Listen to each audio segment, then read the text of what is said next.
আসসালামু আলাইকুম বন্ধুরা, সিভিল ডিপ্লোমা ম্যাজিকে তোমাদেরকে স্বাগতম। আজকে আমি তোমাদের জন্য নিয়ে এসেছি সিভিল ইঞ্জিনিয়ারিং ম্যাটেরিয়ালসের এফএম এর অনুপাতের একটি অঙ্ক। তো চলো অঙ্কটা করা যাক। তার আগে অবশ্যই পড়ে নিতে হবে। এখানে বলা হয়েছে কালিয়াকৈরের বালি সূক্ষ্মতার গুণাঙ্ক 2.4 এবং সিলেটের বালি সূক্ষ্মতার গুণাঙ্ক 5.7। ওয়াহাদের মিশ্রিত এফএম 4.4। বালির সংকোচন গুণাঙ্ক এত হলে ওয়াহাদের 10 মিটার কিউ সংযুক্ত বালির স্থূল ও সূক্ষ্ম পূরকের পরিমাণ নির্ণয় করো। ওকে, তাহলে আমাদের এখানে কি কি ডাটা আছে? প্রথমে আছে F1টা নিব। F1 আমাদের এখানে কি আছে? আমরা জানি যে সূত্র অনুযায়ী আমাদের যে সূক্ষ্মতার গুণাঙ্কটা বড় হবে সেটা আমাদের F1 ধরতে হবে। তাহলে আমাদের এই দুইটার মধ্যে বড় হচ্ছে 5.7, অর্থাৎ সিলেটের সূক্ষ্মতার গুণাঙ্ক।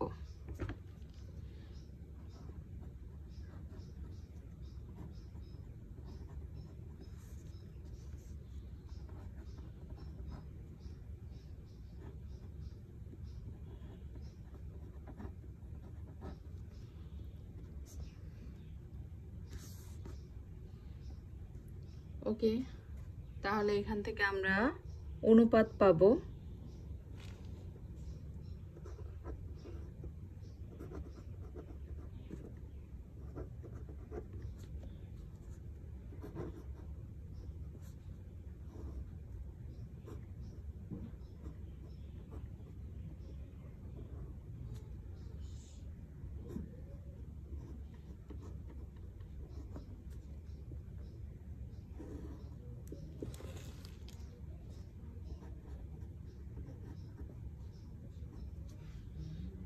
F1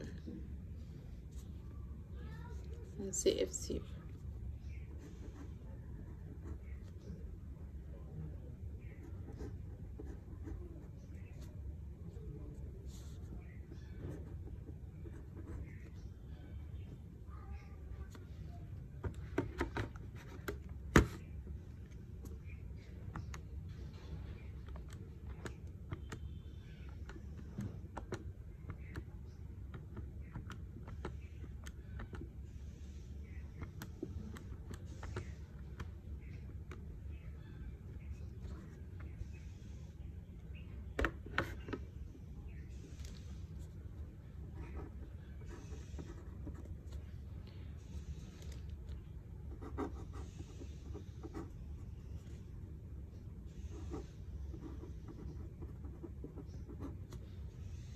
আমরা জানি কি আর সমান হচ্ছে কম সূক্ষ্মতার গুণাঙ্কর মান যেটা।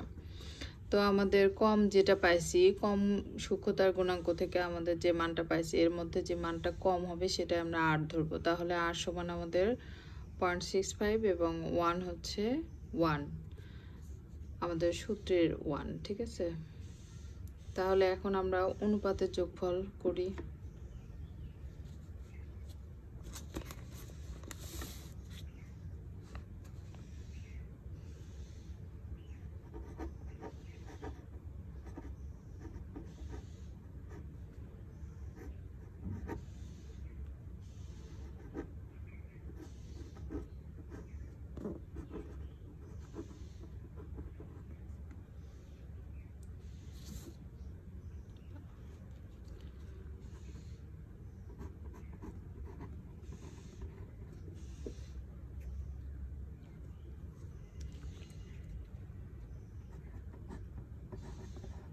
একটা জিনিস এখানে বলছে যে বালির সংকোচন গুণাঙ্ক 0.7 হলে, এই যে বালির সংকোচন গুণাঙ্ক 0.7 হলে ওয়াহাদের 10 মিটার কিউ সংযুক্ত বালির স্থূল পূরক। ওকে, তাহলে আমাদের এখানে কি যে আমরা যখন বালির আয়তন স্ফীতি পড়েছি না, ওখানে কি ছিল যে বালিতে পানি দিলে কি হয়, বালির আয়তনটা বেড়ে যায়। প্রথমে বালির মধ্যে বুদবুদ আকারে বাতাস সৃষ্টি হয়ে এটা মানে বাবল সৃষ্টি হয়। বাবল সৃষ্টি হয়ে বালির আকারটা বড় হয়ে যায় এবং আবার অতিরিক্ত পানি দিলে এই বাবলগুলো ভেঙে যায় এবং তার ফলে কি হয়, বালির আয়তনটা কমে যায় একটা পর্যায়ে। যেহেতু বালির মধ্যে অনেক অপদ্রব্য থাকে, যেমন কাদা থাকে, সেগুলো ভিজে একবারে তরলে পরিণত হয়। এই জন্য দ্রবণে পরিণত হওয়ার কারণে দেখা যায় যে একটা সময় গিয়ে বালির আয়তন কমতে থাকে, যেটা আমরা সংকোচন বলে থাকি, এবং যখন বাড়ে সেটাকে প্রসারণ বলা হয়ে থাকে।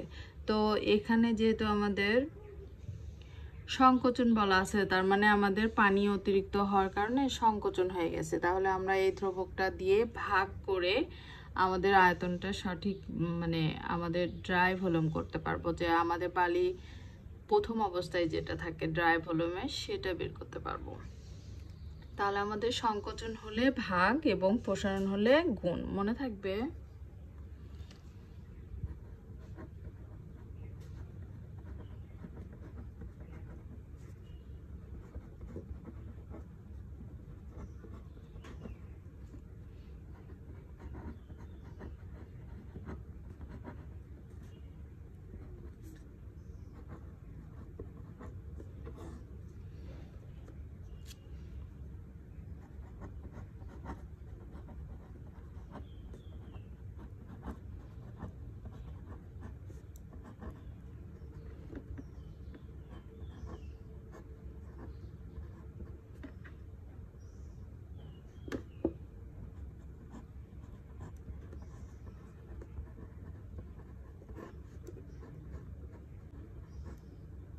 আমরা এটা ভাগ করলাম এবং এইটা মান পাইছি 14.28 মিটার কিউব ড্রাই ভলিউম, ঠিক আছে।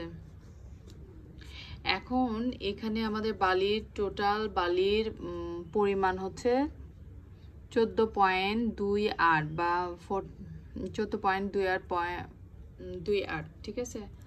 এখানে আমাদের কি করতে হবে, এখন আমরা কি চাইছে পরের অঙ্কটা না, পরের অংশ বলছে যে বালির স্থূল ও সূক্ষ্ম পূরকের পরিমাণ নির্ণয় করো। বালির স্থূল ও সূক্ষ্ম পূরকের পরিমাণ নির্ণয় করতে বলছে। তো আমরা জানি যে বালির এফএম যেটার কম হবে সেটা কিন্তু সূক্ষ্ম হবে, এবং বালির এফএম যেটা কম বেশি সেটা কিন্তু স্থূল বা মোটা হবে। তো আমাদের এখানে কালিয়াকৈরের বালি এফএমটা কম এবং সিলেটের বালির এফএমটা বেশি। আমাদের এই যে আমি দেখাই, এই ফন্টটা কি, আমাদের কালিয়াকৈরের সূক্ষ্মতার বালি এটা একটু কম, সিলেটের বালিটা একটু বেশি। তাহলে সিলেটের বালিটা স্থূল হবে আর এটা হবে সূক্ষ্ম, তাই তো। তাহলে আমরা প্রথমে সিলেটেরটা বের করি। ভি, এখানে আমরা একটা গ্লাস নিলাম, এই যে বালি, এইটুকু অংশে আমাদের বালি আছে, ঠিক আছে, এইটুকু অংশে আমাদের বালি আছে। এর মধ্যে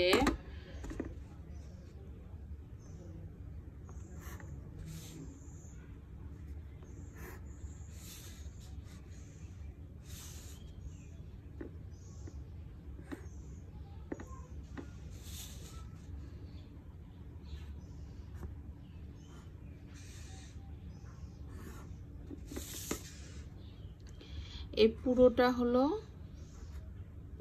1.65 ভাগ, আর এইটা হলো 1 ভাগ, এইটা হচ্ছে 0.65 ভাগ, ঠিক আছে।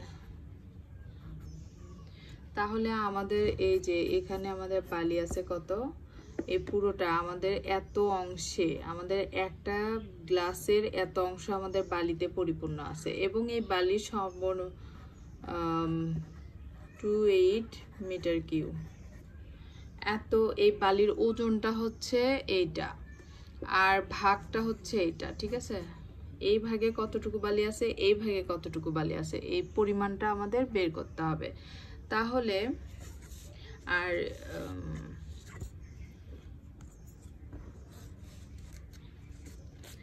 আমাদের এই অঙ্কটা কিন্তু এইটুকু পরিমাণ আমরা জানি যে, এই যে আমাদের সাধারণ গণিতে আমরা চলে যাব। সাধারণ গণিতে আমরা কি পড়ছি, অনুপাতের অঙ্কটা কেমন করছি, যে একটা বাঁশকে যদি 3টা ভাগে ভাগ করা যায় 1:2:3, হ্যাঁ, এরকম অনুপাত আছে। অনুপাতের অঙ্ক আছে, সেটাতে আমরা কি করছি, এই তিনটা যোগ করে, আবার এখানে বলা হয়েছে যে এই 2 নাম্বার অংশে কতটুকু বাঁশ আছে, মানে বাঁশের পরিমাণটা বের করতে বলছে। এরকম অনেক অনুপাতের অঙ্ক আমাদের সাধারণ গণিতে আছে। তো এটা অনুযায়ী কিন্তু আমাদের আসলে এখানে অনুপাতের যোগফল হয়েছে। এই যোগফলের পরে আবার আমরা এই অংশে কত, এই অংশে কতটুকু পরিমাণ আছে, যেহেতু আমার সম্পূর্ণ পরিমাণ দেওয়া আছে, এটা আমরা ঐকিক নিয়মে বের করতে পারবো। যেমন এই যে এখানে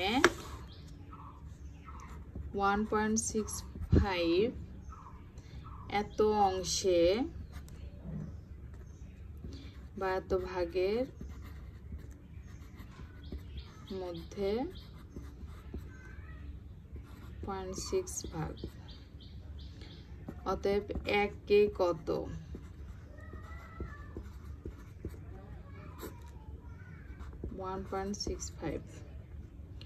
তাহলে আমাদের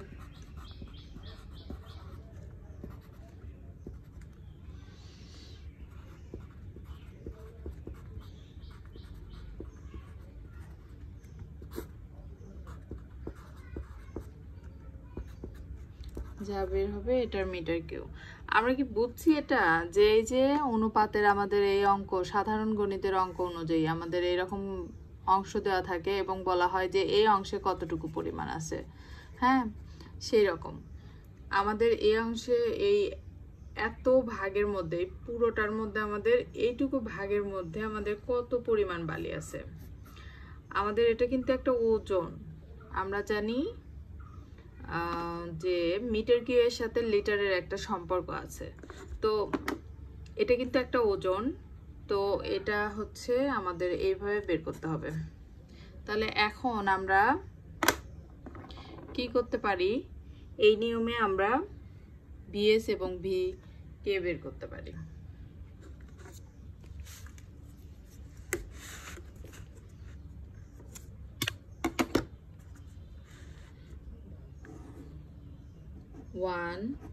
এই যে 1 ভাগের, যেহেতু আমাদের ভিএস মানে সিলেটের বালির এফএমটা আমাদের বেশি, ভাগটাও বেশি হবে, মোটা বালি বেশি জায়গা জুড়ে থাকবে। তো এই তো 1 নিলাম এবং এই সূত্র অনুযায়ী আমরা এটাকে করতেছি।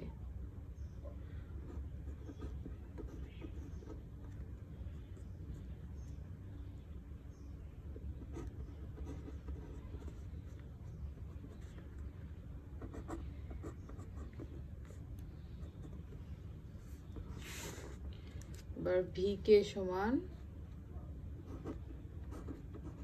65 ইন্টু 14.28, এখানে 2 হবে। ওকে, 1.65। এই যে এইভাবে করেই কিন্তু আমরা এই দুইটা বের করছি।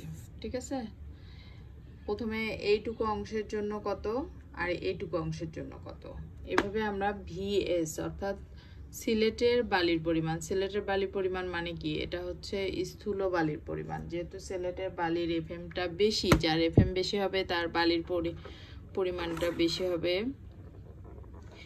বালির আকার বড় হবে, মোটা বালি সেটা স্থূল বালি। তাহলে আমাদের যেহেতু 1 আছে, গুণ করার দরকার নেই। 1.65, আমাদের প্রথমটা আসছে 8.65 এত মিটার কিউব, আর এখানে আসবে 0.65 ইন্টু হচ্ছে 14.28 ভাগ 1.65, এটা আসছে 5.62 এত মিটার কিউব। এটাও আমাদের আরেকটি অ্যান্সার। এটা হচ্ছে সূক্ষ্ম বালির জন্য, যেহেতু কালিয়াকৈরের এফএম কম ছিল, কালিয়াকৈরের আমাদের এফএম কম।